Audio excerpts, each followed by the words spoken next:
Hi all, I have another fairly interesting game of Wei Yi to show you. It's more of a news item. It was just played today, and this is a very interesting China against Russia match being held. His opponent today, who was playing white, was Dubov, Daniil Dubov. So he's actually only 19 years old. He became an FM in 2008, IM in 2010, GM in 2011, age 14 years 11 months. So he's considered a rising young Russian star, and he's been previously coached by Sergei Demaltov. His current coach is Sergei Shipov. So one of the newest, strongest Russians against the newest, strongest Chinese player. So Wei Yi. So what happened in this game? Let me show you. E4. We have C5, Knight C3, Knight C6. Yes, and now we have Bishop B5, slightly rare move order. Usually Knight F3 is played, or G3, but Bishop B5. Black reacts with Knight D4, which is fairly standard. Bishop retreats here, which is fairly standard now. We have G6, Knight F3, Bishop G7, White takes on D4, C takes D4. And the idea here, by the way, I think this is worth noting theoretically, is that players don't usually do this for Knight E2. This is, in livebook, it's considered quite good for black. Say this is awkward already. Look at that bishop, it's kind of awkward. No, there's an intermediate move here. Instead of moving that knight, an important one it seems, over 280 games, 281 games, Queen F3. So you don't block the queen, you hit F7 first, so that's the way to play this. And now usually Knight H6 is played here. There's quite a few games in livebook, 185 with Knight H6 to protect F7. And the game on Knight H6, for example, this sort of thing's been seen before. White plays D3, Knight G4 with the threat of Knight E5, Bishop retreats, D6, Queen G3. This position is about equal. It's been played quite a bit before, but so F5 is getting off the rails a bit already. We're only like 6 games now in my book. So at move 8, that's the beauty of chess. For move 8, even the top players, they can reach a relatively unexplored position. With this F5 inclusion, we have Knight E2 now, and now we have Queen A5. So interestingly, adding support for F5 and pinning down against the d-pawn movement. White plays now C3, and White really might be threatening Knight takes D4 to encourage Black to lose his dark square bishop. So Black took here, and we have D takes, which of course opens up this bishop. Knight F6, and now you might think this plays into Black's hands a little bit. What Wei Yi played now, he played E takes F5. It gives Black what seems to be a central pawn majority after Queen takes F5, justifying, it seems, the Queen A5 move. Queen takes, G takes. But it is a little bit double-edged. These extra centre pawns might be targets, and the king is still stranded in the centre at the moment. This is not an insignificant issue here. We see now Bishop F4. Black doesn't really want to lash out with D5, weakening the dark squares permanently. So he wants to tread carefully. But how does he get his king into safety? He plays actually D6 here. White is also potentially playing Knight D4 anyway to hit F5. So D6, Rook D1. Pressure building up, it seems, but you might think it's a little bit odd. It's restraining, trying to restrain Black for something like E6 and D5 maybe, or E6 and castling in the future. But at the moment, E6 is out of the question anyway, so it's just putting more pressure onto the D6 pawn, just in case. Maybe here it'll be useful that tempo gain automatically on D6 if E5 the bishop can move. For example, E5 here, we've got pressure on D6. The bishop moves, and it would force Black to keep the king around, which seems a little bit uncomfortable. It might be an interesting way of playing it. It doesn't seem terminal. This might have actually been palatable to play in this position after rook d1, e5, it might actually be palatable. But another palatable move, as it seems, bishop d7 at the moment. Now white castles. And the most accurate move here, it seems, from an engine perspective, you might not think accuracy is that critical here, but white seems to have an initiative and pressure in the centre. The most accurate move would have been, it seems, bishop a4, with the idea of now rook c8, and encouraging white to maybe put the bishop on e6. But then we have bishop d7. It's more awkward for white than in the game continuation. This position here, I'll just absolutely check this. I just want to absolutely check. Bishop e6, bishop d7. What does white actually do? If he wants to exchange off or move the bishop there, it's a slight improvement for black with the rook here. In the game continuation, we see rook c8, which actually means now after bishop b3, white has quite a comfortable position. This is actually really quite annoying, this position, even though black's got the extra centre pawns. It is really annoying. If black, say, plays e5 here, bishop g5, what do we do about this? It seems difficult. Something like here. For knight e4, it needs like resourceful play, but I'm not sure this is even needed to take on d6. There seems to be just a lot of pressure here on black's centre. So yeah, that was avoided. e5 again. We just see a5 trying to chase the bishop from this diagonal. a3. Now knight e4, which gives the idea of chasing the bishop with knight c5 off that diagonal. Rook fe1, knight c5. Bishop stays on diagonal. But now there's a blocking move just in time before knight g3 becomes really annoying, with the idea of bishop takes d6. We have a blocking move, bishop e5. So it seems black's got through the worst of things after this move. He doesn't mind, it seems he doesn't mind the double pawns, but this might have been a good test actually to take here. This might have been interesting to take double the pawns to get this sort of position where white, you know, might be actually significantly better here. This is interesting as well as the game continuation. The game continuation was played a bit more modestly with f3, actually just depriving knight of the e4 square. We see now black volunteering bishop takes f4, knight takes f4, so there's an immediate rook takes d6 threat. The king moves out of the way, and it seems okay. Has black survived this after knight d5? Has he survived this? Well, this is the thing. There's forcing moves here even now. So what to do about e7? And you don't really. Well, there's also another issue here. Knight b6 is coming up. It happens now. Rook e8, knight b6. So black really hasn't been given much scope for creative play in this game. Plays rook c6, knight takes d7. And again, black's options seem quite limited. If he actually played king takes d7, can you see what white could play here if I give you 5 seconds? Which is really nasty for black. For the particular configuration of pieces, there's a really nice move here for white if I give you 5 seconds starting from now.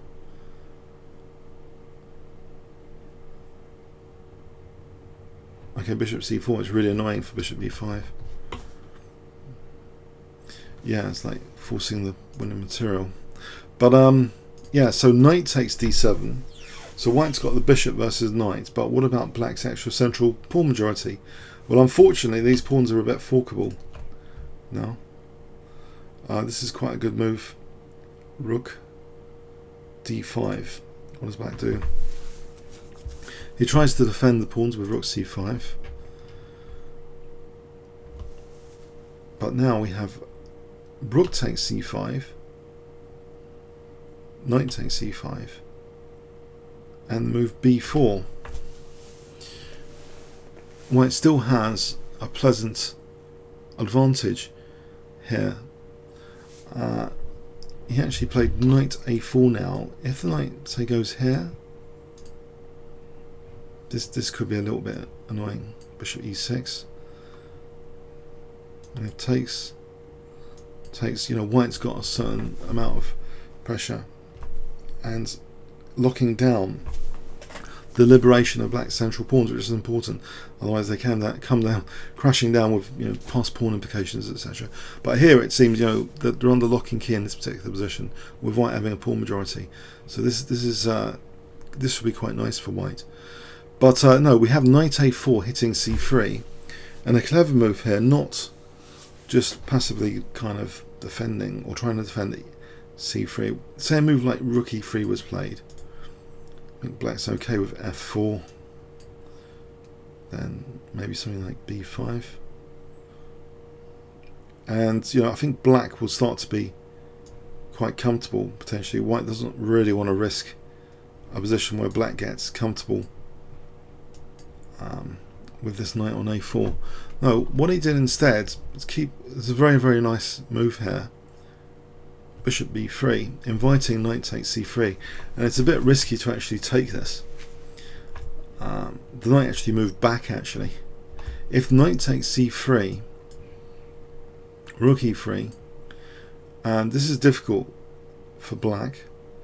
He doesn't want his knight traps. He doesn't want to go to b5 because of bishop a4, losing the exchange after knight c7. But I mean, this is a tricky line. There's a4 here, but white still ends up a bit better, it seems, in this line, taking on f5. This should be a little bit better for white. But that was a plausible way of playing it, to actually take on c3 here. It's like the engine's top choice to minimize the advantage. But yeah, we see knight b6, and here this fork is still on the cards. But first, potentially there's vulnerable pawns. If the rook can get to d5 later, for example, or something like that. But b takes a5, knight d7.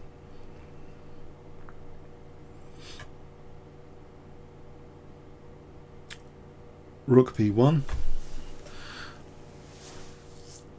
I'm sorry, that fork I mentioned was complete nonsense. Please just ignore that. I was dreaming about a different position. So after bishop b3, knight b6, yeah, white's just winning the a5 pawn here, knight d7. He keeps the pressure up with rook b1. But he is threatening a kind of double attack on pawns with bishop c2 now. So knight c5. Now even stronger it seems than bishop c2, which could be reacted to with e6 here, because the knight's holding b7 anyway. White actually played an even stronger move in a6, so there's some subtleties going on here. a6. Now, okay, what's the point of this? If takes, then bishop f7 is really nasty actually. It's kind of winning the exchange, isn't it? Because rook f8, there's check, winning that rook. It's winning the exchange in a clear blue sky. Oh dear. So yeah, very, very interesting move, because giving access potentially to b8 then, after bishop f7 if takes. And if takes here, bishop e4, hitting e8 and b7. That'll be very comfortable for white. So yeah, a6 is an annoying move. King c7 was tried. We have a takes, knight takes b7. So white has emerged, for the moment, a pawn up. Bishop c2, looking at this, and also it seems a skewer. And maybe black should have tried e6 here, but probably didn't like this that much. e6, rook e1, threatening bishop takes f5. This position, maybe it's a lesser evil choice here, but white seems to be in the driving seat with his extra passed pawn here. But yeah, black actually played more ambitiously with f4. I think he's wanting to sack his h-pawn to try and get his pawns going. So very aggressive idea. So going 2 pawns down voluntarily. Knight c5, but his knight seems nicely perched on a dark square away from the bishop. Bishop c2, the pawns get going. g3, trying to undermine the pawns immediately. Black carries on with d5 here. So trying to show the dynamism of his pawns, because the white pawns aren't particularly going anywhere at the moment. we have now rook e1 with really the threat of g takes now to put pressure on e5. Black plays king d6. We do have now g takes. Black plays check, so he's 3 pawns down technically, but he's now 2 pawns down. He gets his pawn back, but the pawns have been broken up. This is nice for white, and white's now got outside pass pawns on both sides of the board. This can't be really that good news for black. After h4, it looks pretty bleak. Knight d7 was played here. If black tries to go, I think it's futile to go for this pawn. White can just support it. So we see the move knight d7, which has a certain plan to get the knight centralized, and maybe something like this, hit f3. h5, knight e5. But now a very interesting defense against rook g3 is plotted in advance in rook d1, which gives the possibility now of bishop e4 just pinning that pawn.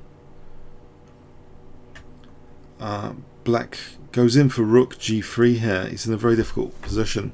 If he just unpins, I think this h pawn looks pretty good, but even worse, I mean, actually this might actually allow rook g3, but even worse than that, to defend f3 more technically accurate, is just to play actually bishop b3 here, to be able to take on d5 and protect f3 in the event of rook g3.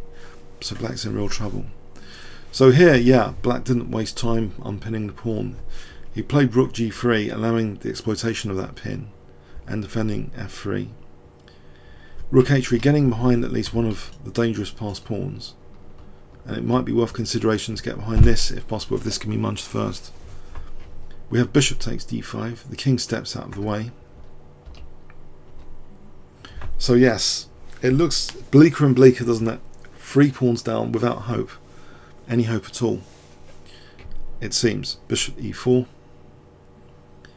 but hold on, it's only 2 pawns down now, of course, and in fact if this rook can get behind the more dangerous passed pawn, isn't that a possibility? But white now plays check, and he's holding down the rook here potentially to e5.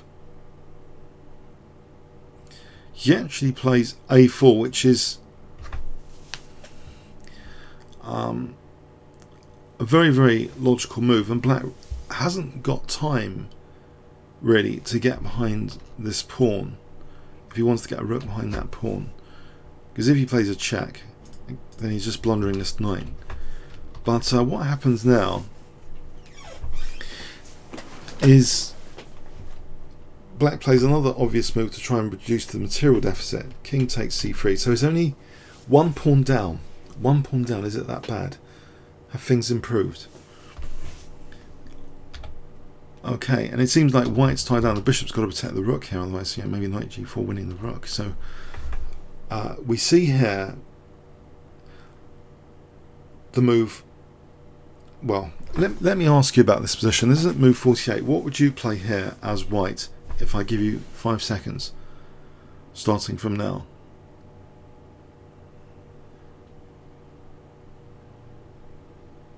Okay, there's 2 moves which apparently keep white's advantage quite large. Just moving this one would seem to be possible. As if check, black would have to give up the knight, try and get rid of all the pawns to head for a rook and bishop versus rook ending. But here, like in the game continuation, this pawn's not going anywhere, because you'll see that if the black king tries to get to b4, there's bishop c6 here, and this is similar to the game continuation. But in the game, a5 wasn't played. After this king takes c3, we have what I'll call it's technically a blunder. Rook d1 was played. There's a weakness of the last move here. So, despite speculations, I don't think Wei Yi has got a supercomputer buried in his brain, because this is actually technically allowing black the potential for virtually equalising, but it was missed because you see that the pressure's been taken off the knight. This is at move 48. The pressure's been taken off the knight. Black could have actually, it seems, have played check and get behind this pawn. And this is actually very tricky for white to try and win this position. The knight hasn't perished here. For example, rook d5, knight c4. Here we've got checks. We've got the knight coming into e3. And it should be equal. This position here, there's nothing going on. You know, black can just get this pawn maybe, and then there's nothing going on. It should have been that was a big missed opportunity here. This weakness of the last move, something absolutely crucial to look out for, especially in the longer time controls. The concept of the weakness of the last move. It's given this opportunity to get behind this pawn, but black, I think, was obsessed with trying to get the ending rook versus rook and bishop, which theoretically is drawn, although some games have had losses. It's difficult to sometimes draw, but I think he was a bit too obsessed with that, it seems, and he returns a technical blunder with king c4.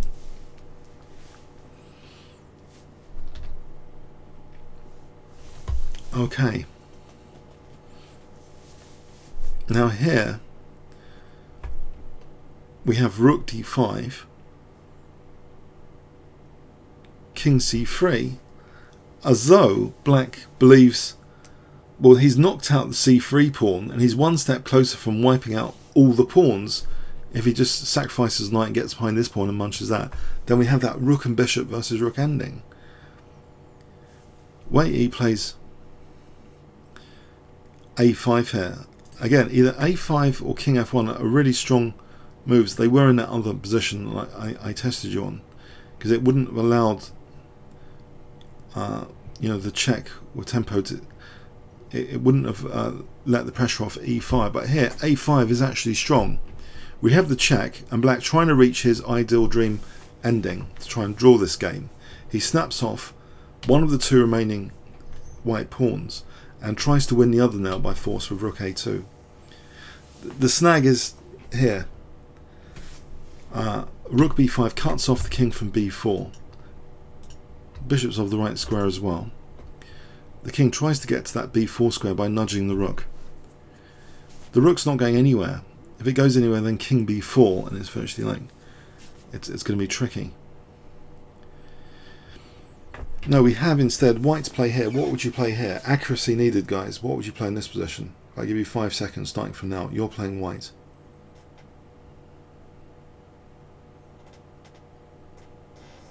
Okay. Bishop c6. From these meat and potato games, I call them, you know, they're not mortal games, but you can pick up a lot of endgame tips, it seems. Every single one seems to, well, quite often have endgame tips. So bishop c6, just making sure the king's not going to help munch this last remaining pawn. It's letting this pawn survive a bit longer, of course. f3, but white's in the driving seat now. Check, king f2, rook a3, king g3. I mean, white's just winning this actually now. He could have just perhaps even taken on f3. He plays king f2. Bishop d7. King d4. Bishop c8. So getting on this diagonal will be great for protecting the pawn and hitting f3. Check. Check, getting the king away to stop any rook a2 being effective. a6, yeah, it's totally winning now, this position. Rook d4, king e5, rook d8. Check. Just taking this pawn, yes, you can just take that pawn now. It's over. Rook c3 cutting the king off, and the white king is just going to help the pawn wedge. It's just going to drive over there. Black just resigned here. It's just a slow, gradual win. Maybe the king comes over here, the rook lets the king go to b6, then a7, etc. Anyway, it's a long-term win, but it's totally winning. So black resigns here on move 69. So yes, it's a tense game from today. It's a bit of a news game rather than a spectacular game, but I thought I'd show you it anyway. It's got a few little endgame finesses which especially if you're a blitz player like me, you don't really get to practice much endings when you don't have increments. So seeing well played endgames, mind you, there was an instructive moment there where it was possible for black to almost equalise, it seems, getting in behind the pawn. So yeah, the endgames require an enormous amount of precision engineering. So I hope you got something out of it. But it means also Wei is, escalating the FIDE live rating list. I think he's rank 25 now or something after this game. Okay, comments or questions on YouTube. Thanks very much.